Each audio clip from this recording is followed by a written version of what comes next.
नमस्कार. श्रवणानंद उपक्रमांतर्गत आपण ऐकतो आहोत शुभांगी भडभडे लिखित मृत्युंजयाचा आत्मयज्ञ. खरं सांगू माई, आमचा मृत्यू सकाळच्या प्रसन्न वेळी सागराची गाज ऐकत असताना यावा. सागराच्या लहरींनी आम्हाला लहरी लहरीतून सामावून घ्यावं. हवा हवासा गारवा असावा. त्या जलमातेच्या स्कंधावरून अनाहत नाद ऐकत दूर दूर अगदी क्षितिजा पलीकडे जावं. माई, चलाल आमच्यासह? आता मात्र माई हसल्या. म्हणाल्या, स्वातंत्र्य हवंय ना अगोदर, मग जाण्याचं बघू. त्या स्वयंपाकघरात वळल्या. तसं त्यांनी बैठकीवर आणून ठेवलेले पेपर वाचायला सुरुवात करणार तोच दूरध्वनी वाजला. त्यांनी हात लांब करून दूरध्वनी हाती घेतला. पलीकडून नारायण बोलत होते. माईंनी दारात येऊन विचारलं, कोण आहे? सांगलीहून बाळ बोलतोय. आम्हाला द्याल तुमचं बोलून झालं की. तुम्ही आधी बोलावं, मग आम्ही आमचे राजकारणाचे विषय बोलू. तात्यांनी हातात रिसिव्हर दिला. भाऊजी कसे आहात? आम्ही बाळ बोलतोय बहिणी. आम्ही देतो बाबांना. बोला माई. आज अचानक वाटलं. तुमची तब्येत बरी नाही. पहाटे पहाटे तुम्ही आजारी असल्याचं स्वप्न पडलं. माई, आम्ही ठीक आहोत. काही नाही बाबा, नारायण मध्येच म्हणाले. माई, बाबांना ज्वर येऊ लागलाय. आम्ही मुंबईला आल्यावर सांगणारच होतो. इथे शांताबाई आहेत, अशोक, विक्रम, श्रीहर्ष, चपला, निर्मला आहेत. तसं काळजीचं कारण नाही. उद्या आम्ही येतोय. अगदी 8-10 दिवसांची औषधं आणून ठेवू. चिंता करू नये माई बहिणी. माईंना समाधान झालं. तात्यांनी फोन घेतला, परंतु इतर कुठल्याही विषयावर बोलणं टाळत त्यांनी विचारलं, बाबा खरंच ठीक आहात ना? अगदी तुझी शपथ तात्या. ताप येण्याची सवय झाली आहे देहाला. काळजी करू नये. मुलांसह शांताबाई इथेच आहेत. तुझे कार्यक्रम चालू राहू देत. वाटलं तर कळवीनच ना. तुमच्याशिवाय कोण आहे आम्हाला? तात्यांचे डोळे भरून आले. फोन ठेवून दिला. हातात कागद लेखणी घेऊन लिहायला सुरुवात केली. वडिलांचे सप्रेम सेवेसी आपण आमचे वडीलच आहात. वडील भाऊ म्हणून आपण जे जे कार्य केलं ते वडिलांनी पुत्रासाठी करावं असंच आहे. जे जे आमच्या हितासाठी, आमच्यासाठी चिंता करण्याचं कार्य इतर कुठल्याही वडील भावाने केले नसेल ते आपण केलेत. महान कष्ट या हिंदू जातीकरता पण सोसलेत. जर आपण दोघे एकाच घरचे नसतो तर स्वतंत्र देव्हारे माजवले असते. आमच्या नावाला एवढं महत्त्व येण्याचं कारण अर्धे अधिक कष्ट कौटुंबिक आणि राष्ट्रीय आपण भोगलेत. परंतु ते सर्व आमच्या नावे घडत राहिलं हेच होय. लिहिता लिहिता तात्या थबकले. खुर्चीवर मान ठेवून मागे बसले. आठवणींचे शेकडो पक्षी झेपावत त्यांच्याकडे आले. भगूरचा वाडा, त्यांचे सख्खे शेजारी, त्यांचे वडील, त्यांनी शिकवलेली अनेक शास्त्र, मंत्र, श्लोक, अनुवाद, स्वावलंबन, अनुशासन, आई गेल्यावर स्वयंपाक करण्यापासून सारी बाहेरची कामं करणं, तरीही हसत बोलणं, त्यांची मूर्ती डोळ्यासमोर येताच मन भरून आलं. बाबांनी घेतलेला अण्णांचा वसा, पुढे स्वयंपाक करणं, घराची स्वच्छता ठेवणं, पडेल ते काम करणं. बाबांनी काय नाही केलं. अण्णा गेल्यावर बाबा वडील झाले. आपल्याच वयाची असलेली येसूबहिणी सर्वांची आई झाली. त्या दोघांनी बाळला आणि आपल्याला असं सांभाळलं की आई अण्णांना सहज विसरता आलं. त्यांनी शिक्षण सोडलं आणि घराचा व्याप सांभाळला. विनायका, तू खूप शिक, मोठा हो. तुझ्या प्रत्येक यशाचा आनंद आम्हाला मिळू दे. ते शिकले नाहीत मॅट्रिक नंतर, परंतु आपल्याला बॅरिस्टर केलं. बाळला डॉक्टर केलं. मागे राहिलेत ते. दोघांच्या पाठीमागे भक्कम आधार झाले.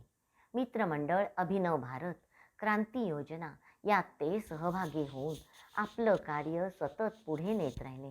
बाबा, तुम्ही काय आहात हे शब्दात नाही हो लिहिता येत. मनोमन म्हणाले. आम्ही उत्साहात लिहून गेलो. हे काय बंधू असतो जरी साथ आम्ही, त्वच थंडीलाच असते दिधले बळीनी. आमचा प्रत्येक शब्द उचलून धरलात तुम्ही बाबा. आमच्या प्रत्येक शब्दात तुम्ही सामावून गेलात. असं चित्रच दुर्मिळ. ज्येष्ठ बंधूने कनिष्ठ बंधूच्या सुरात सूर मिसळून स्वरांना आसमंता दूर नेणारे बाबा, तुमच्या प्रती आम्ही कोणते शब्द प्रयोगात आणावेत? आपल्या तिघांचं कार्य एकरूप, एकजीव असं आहे. आपण आपल्या पिढीत कुलदेवतेचे ऋण फेडले. भारताच्या इतिहासातील एक अध्याय सुवर्णाक्षरांनी नोंदवला गेला पाहिजे. सावरकर युग. शत्रूंनी तो शब्द रूढ केलाय. स्वातंत्र्य लक्ष्मी की जय ही पहिली क्रांती घोषणा आपली, तिलाच पूर्तता देणारी हिंदुस्थान हिंदुओं का, नहीं किसे की बाप का, ही दुसरी क्रांती घोषणा आपलीच. आपण 2 वेळेला राष्ट्राची विचारक्रांती आचारक्रांती घडवून आणली. जो स्वातंत्र्य यज्ञ आपल्या काळात प्रथम चेतवला तो आज राष्ट्रभर झालाय. या आपल्यासारख्या सतत 60 वर्ष लढत असलेल्या वीरांची ही काया, ती मानवी काया नव्हे तर देवांच्या हातच्या वज्राची एक महान दिव्य समिधाच आहे. पूर्वी 20-30-40मध्ये वारंवार मृत्यूची गाठ पडली होती. तेव्हाही बाबाराव आपण त्यांचं स्वागतच केलं. आव्हानाच्या स्वरूपात लिहिलं, येतोस तर ये, कोण भीतोय तुला, असा ध्वनी त्यावेळच्या सिद्धतेचा होता. आता मृत्यू आला नाही तर आपण होऊन महाप्रस्थानाला जायची घडी आली यास्तव समाधानाने मित्राचा हात धरावा, तसाच मृत्यूचा धरला. आव्हानाने नव्हे तर आनंदाने. बाबा, हे सारं लिहिलं आणि मनात आलं तर एक एक पान गळावं असं कसं बरं वाटेल बरं. तुमच्या सान्निध्याची इतकी सवय झाली आहे की तुम्हाला साधा ताप आला तरी मन कापायला लागतं. तुमच्या सार्थ जीवनाची परिपूर्तता झाली आहे. परंतु महत्त्वाचं राहिलं आहे ते म्हणजे भारताचा स्वातंत्र्यध्वज फडकलेला पाहणं. तोवर तुम्हाला आम्हाला मनातून परीक्षा करायची आहे, ती स्वतःचीच, आणि प्रतीक्षाही करायची आहे. ज्याच्यासाठी जीवनभर लढलो ते जीवन सार्थ झालेलं आपल्या दोघांनाही पाहिजे. तात्यांच्या नेत्रातून झरझर अश्रू ओघळले. आयुष्याचा ध्यास घेतलेल्या स्वातंत्र्य देवतेला एकदा डोळे भरून पाहता यायला हवं, आणि हवं तर आपल्याही मनाचा अट्टहास आहे, ते मनोमन म्हणाले. त्यांनी दूरध्वनीवरून पुन्हा एकदा बाबांची चौकशी केली. तात्या, आम्ही ठीक आहोत. अखेरची वेळ यायची आहे. तुला आमंत्रित करीन. असं का बोलता बाबा? आम्ही आत्ताच पत्र लिहिलं आहे. चौकशी एवढ्याचसाठी की भारताचं स्वातंत्र्य दिसू लागलं आहे, भारताचं अटळ विभाजनही दिसू लागलं आहे. अशा वेळी एकत्वाचा जेवढा जोर देता येईल तेवढा द्यावा असा विचार आहे. हिंदुत्वाची परिभाषा अखंड हिंदुस्थान यावर जितका आवाज पुरेल तोवर नक्कीच बोलत राहणार आहे. तात्या, आमच्याकडे न येता प्रथम देशाकडे जा. देशकार्य पूर्ण कर. देशकार्य हे देवकार्य आहे. ते पूर्ण कर, आमची चिंता करू नकोस. तात्या निश्चिंत झाले. त्यांनी वृत्तपत्र हातात घेतली. एक एक वृत्त वाचताना त्यांचं मन व्यथित होत होतं. स्वातंत्र्याच्या अपेक्षा जोर धरू लागल्या आहेत. प्रत्येक नेता पुढे सरसावलाय. राजगोपालाचारी, भुलाभाई देसाई, महात्मा गांधी, सशस्त्र क्रांतीवर विश्वास ठेवणारे सुभाषचंद्र आणि सावरकरही विना अट स्वातंत्र्य मागितलं जात होतं. वाचता वाचता त्यांचं एका वृत्तावर मत स्थिरावलं. मुस्लिम लीगचे लियाकत अली यांच्याशी सल्लामसलत भुलाभाई देसाई यांनी गुप्त करार करून दोन्ही पक्षांना समान संधी द्यावी असा करारच केला, आणि त्यामुळे समान प्रतिनिधित्व हिंदूंना आणि मुस्लिमांना मिळणार होतं. हे करारपत्र घेऊन ते लंडनला व्हाईसरॉय लॉर्ड वेव्हेल यांना दाखवण्यासाठी गेले. या गोष्टी लपून राहणाऱ्या नसतात. मे महिन्यात जर्मनीने शरणागती पत्करली. ब्रिटनमध्ये सार्वत्रिक निवडणुका झाल्या. विल्स्टन चर्चिल पराभूत झाले. कामगार पक्षाचे ॲटली पंतप्रधान झाले. भारताला स्वातंत्र्य निश्चित झालं होतं. परंतु स्वतेस उभे नको होते. हिंदुत्वाची व्यापक सर्व जाती धर्म समावेशक करूनच तात्या थांबले नव्हते, तर प्रचंड प्रसारही केला होता. त्यांचं मन हिंदुस्थान आणि हिंदुत्व, एकत्व, संघटन यासाठी व्याकुळ झालं होतं. त्यांना नको होतं ते विभाजन, हे ते आर्ततेने सांगत होते. विभाजनाची मुस्लिम तुष्टीकरणाने होणारी कायमची डोकेदुखी सांगत होते. परंतु त्याचवेळी भुलाभाई देसाई लंडनमधून ठराव करूनच आणला. हंगामी मंत्रिमंडळात सवर्ण हिंदू आणि मुसलमान यांना समान प्रतिनिधित्व देण्यात येईल हे नमूद होतं. तात्या आता अशक्त, आजारी स्थितीचा विचार न करता राबत होते हिंदुस्थानच्या एकत्वासाठी. आता तेच आणि तेच घडणार याविषयी शंका उरली नाही.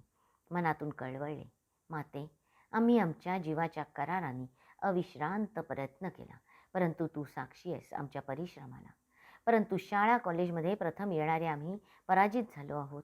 एका ध्वजाखाली हे सारे आमचे बंधू कधी सुखाने नांदणार नाही, कधीच नाही, हे दृश्य आम्हाला दिसत होतं.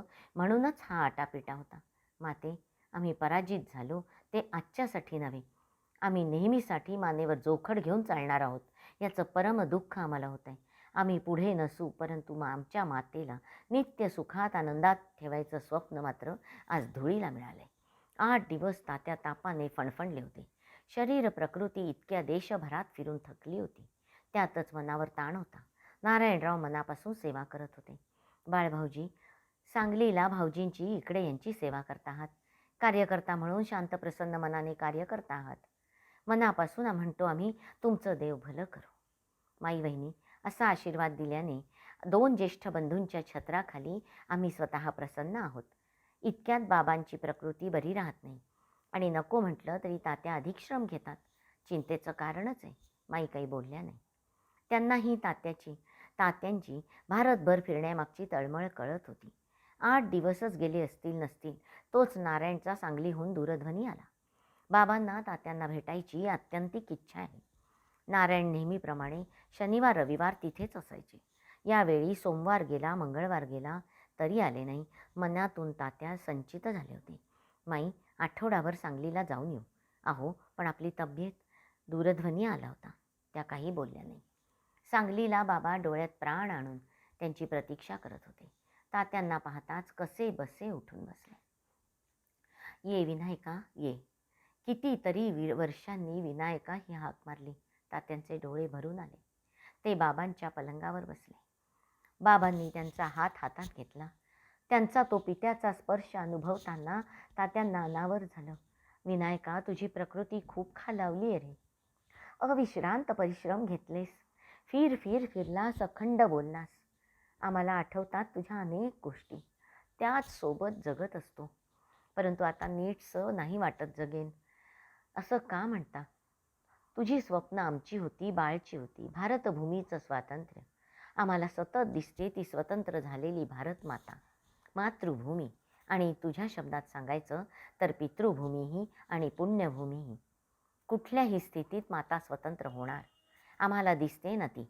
प्रसन्नवदना, सत्वशीला, सुहास्यवदना, सुश्यामला, वसुंधरा, नवनव उन्मेषशालिनी, हरितवस्त्रांकिता, सलज्ज अभिनव कांता, पुत्रवती माता. तिची अनेक रूपं आम्ही पाहतोय. विनायका, तीच आमची मोक्षदायिनी माता हात पसरून आम्हाला आता आमंत्रित करते. बाबाराव बोलतच होते अनिवार. तात्यांनी नारायणकडे पाहिलं. ते म्हणाले, 2 दिवस हे असंच बोलतायत. आम्ही तुम्हाला बोलावणार नव्हतो. ते अधिकच बोलू लागले. सारखं म्हणू लागले, विनायका, अरे बघ ती स्वतंत्रता देवी भेटायला आली आहे. अरे विनायकला लवकर बोला. अरे ऐकलंस का? देश झालाय स्वतंत्र. लहानपणी कुलस्वामींनी समोर केलेली विनायकची प्रतिज्ञा पूर्ण झाली रे. वाजवा रे वाजवा, ढोल ताशे वाजवा. एकदा तर उठून नाचायला लागले. विक्रमनी आम्ही त्यांना शांत केलं. झोपेचं इंजेक्शन दिलं. तुम्ही आलात ना तात्या, सारं ठीक झालं आता. तात्यांना या दुःखातही एक आनंद होता की हिंदुस्थानचं विभाजन 100% सत्य होत आहे. अशा वेळी त्यांना दिसतंय अखंड भारत मातेचं स्वातंत्र्य. तेच त्यांचं, आमचं आणि बाळचंही ध्येय होतं. ते घडणार होतं. स्वातंत्र्य मिळणारच होतं. परंतु विभाजनही अटळ होतं. तात्यांशी ते अर्ध्या रात्रीपर्यंत बोलत होते. सर्वजण स्वस्थ झोपले होते. मी वृषाली केळकर आजच्या वाचनाचा इथे समारोप करते. हरिओम तत्सत. श्रीकृष्णार्पणमस्तु.